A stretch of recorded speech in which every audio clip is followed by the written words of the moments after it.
और बताओ कैसे हो तुम? मैं तो अच्छा हूँ, तुम बताओ तुम कैसे हो? मैं भी अच्छा हूँ। अच्छा, ये बताओ तुम्हारी गुरुकुल की परीक्षा कैसी रही? मेरी तो एक भी अच्छी रही। अच्छा छोड़ो ये सब बातें। परीक्षा के कारण हम काफी दिनों से अपने मित्रों के साथ खेल भी नहीं पाए हैं। चलो आज उनके पास चलते हैं। हाँ भाई, सही कह रहे हो। अरे उनके पास क्या जाना, वो तो स्वयं ही हमारे पास आ रहे हैं। प्रणाम मित्रों। प्रणाम। और बताओ कैसे हो तुम लोग? हम तो बहुत अच्छे हैं, तुम बताओ तुम लोग कैसे हो? हम भी अच्छे हैं। अच्छा सर्वेश, इतने दिनों से कहाँ थे तुम? गुरुकुल की परीक्षा में भी नहीं दिखाई दिए। अरे भाई क्या बताओ तुम्हें, मैं तो अपने पिताश्री के साथ शहर गया था। वहाँ उन्हें कुछ काम था, और तुम्हें तो पता ही है शहर में कितना ज्यादा प्रदूषण होता है। प्रदूषण के कारण मेरा स्वास्थ्य खराब हो गया, इसी कारण मैं परीक्षा भी नहीं दे पाया।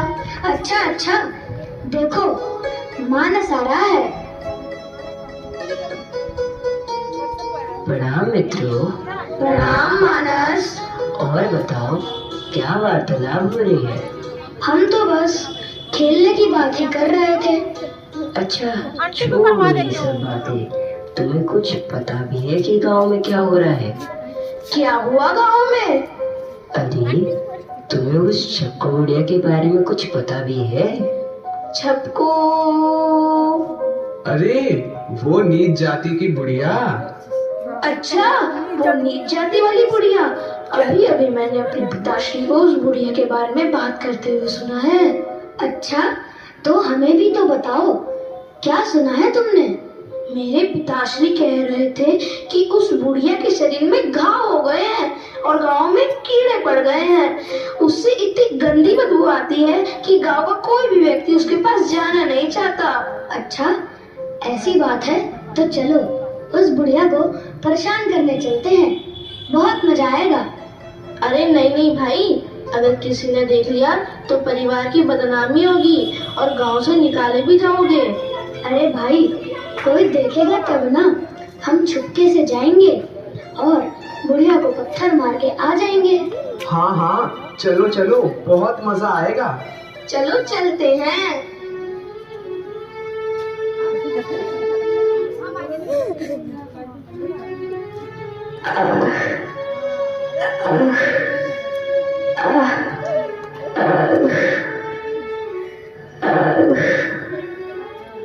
मत मारो मुझे, मत मारो।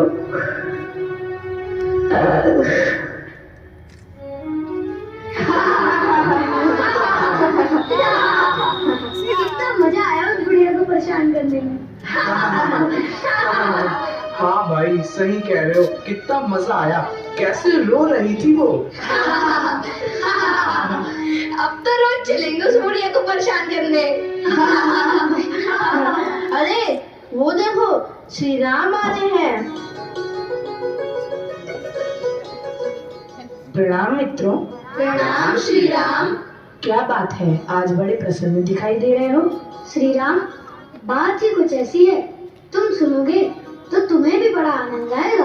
अच्छा, ऐसी क्या बात है, मुझे भी बताओ। अरे श्री राम, तुम तो अपनी गांव की छप्पू बुढ़िया को तो जानते ही होगे। छक्को? अरे वो नीच जाति की बुढ़िया।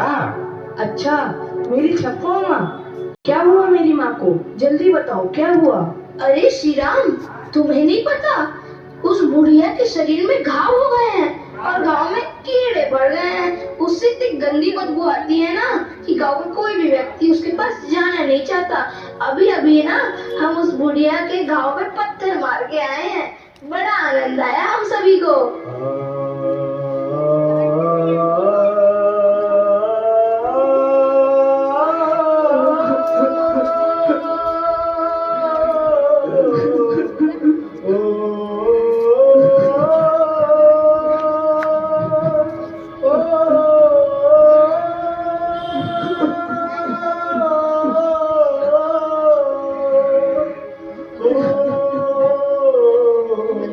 अरे श्री राम, तुम रो क्यों रहे हो? क्या हुआ श्री राम, बोलो ना, क्या हुआ?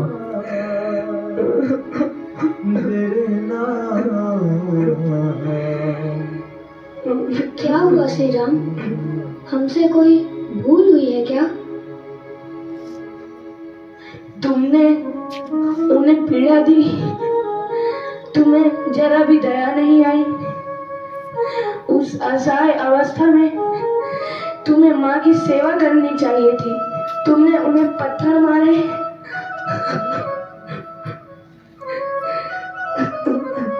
अरे श्री राम, तुम उस नीच जाति वाली बुढ़िया को अपनी माँ क्यों कह रहे हो?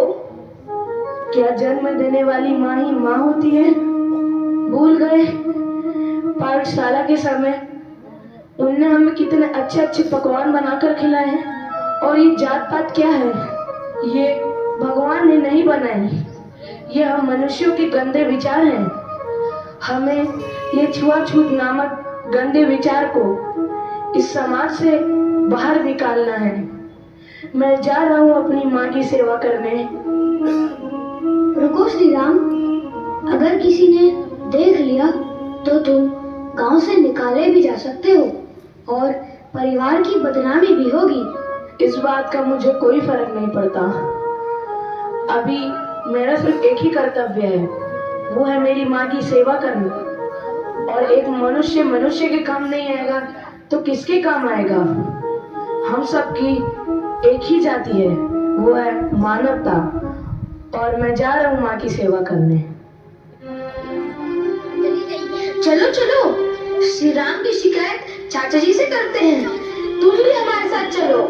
नहीं भाई, श्री राम ने हमारी आंखें खोल दी, हमें श्री राम से माफी मांगनी चाहिए। हाँ भाई, सही कह रहे हो तुम। श्री राम ने हमारी आंखें खोली थी, वो सही कह रहा था। हमें उस असहाय अवस्था में माँ की सेवा करनी चाहिए थी। हमने उन्हें पीड़ा दी, हम लोगों को ऐसा नहीं करना चाहिए था। हाँ भाई, मानस और सृजन सही कह रहे हैं। आज के बाद हम किसी के साथ भी ऐसा नहीं करेंगे। अरे श्री राम तो बस ऐसी ज्ञान देता रहता है, उसकी बातों में ध्यान ना दो तुम। ना भाई, हमें माफ कर दो, हम नहीं जा सकते।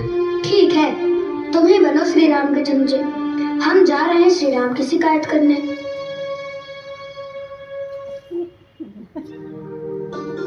प्रणाम चाचा जी। चिरंजीवी भव। बताओ कुश सर्वेश, कैसे आना हुआ?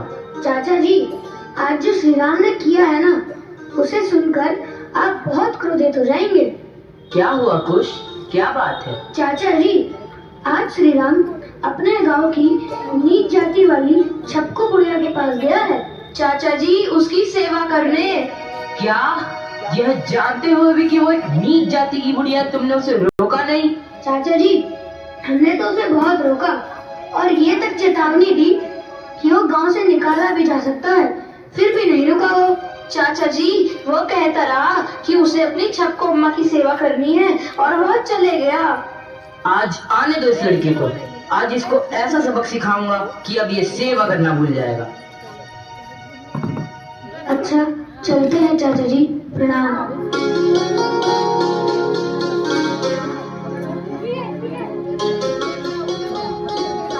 अरे श्री राम, आप यहाँ क्यों आए? अगर किसी ने आपको यहाँ देख लिया तो अनर्थ हो जाएगा। आप यहाँ से चले जाइए श्री राम। ये क्या बात कर रही हो माँ? एक बेटे को अपनी माँ से मिलने के लिए किसी से पूछने की क्या आवश्यकता है? अरे माँ, आपके शरीर में चोट कैसे लगी? गांव के कुछ बच्चे आए थे जिन्होंने मेरे गांव पर पत्थर मारे। माँ, आज से आपको कोई बच्चा परेशान नहीं करेगा, मैंने उनको समझा दिया है माँ। अरे आपको तो तेज बुखार भी है, आप लेटी रहो अम्मा, लेटी रहो, मैं अभी दवा बना कर लाता हूँ। अपने हाथों से गए हैं छप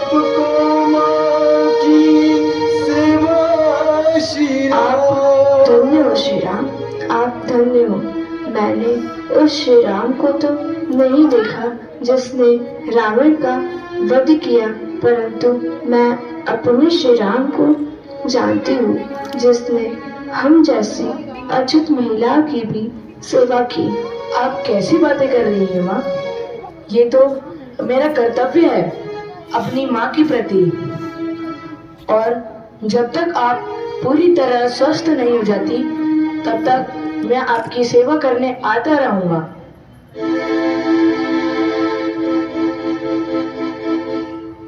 इस लड़के ने तो परेशान कर रखा है, आज आने दो इसको, आज इसे सबक सिखाऊंगा।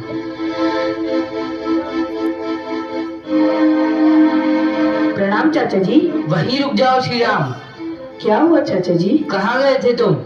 चाचा जी, मैं तो हमारे गांव की छपको माँ की सेवा करने गया था, वो बहुत पीड़ा में थी चाचा जी। यह जानते हुए भी कि वो एक नीच जाति की बुढ़िया है, तुम उसकी सेवा करने गए थे? ये जात पात क्या है चाचा जी? ये तो हम मनुष्यों के गंदे विचार हैं। अगर एक मनुष्य दूसरे मनुष्य के काम नहीं आएगा तो किसके काम आएगा?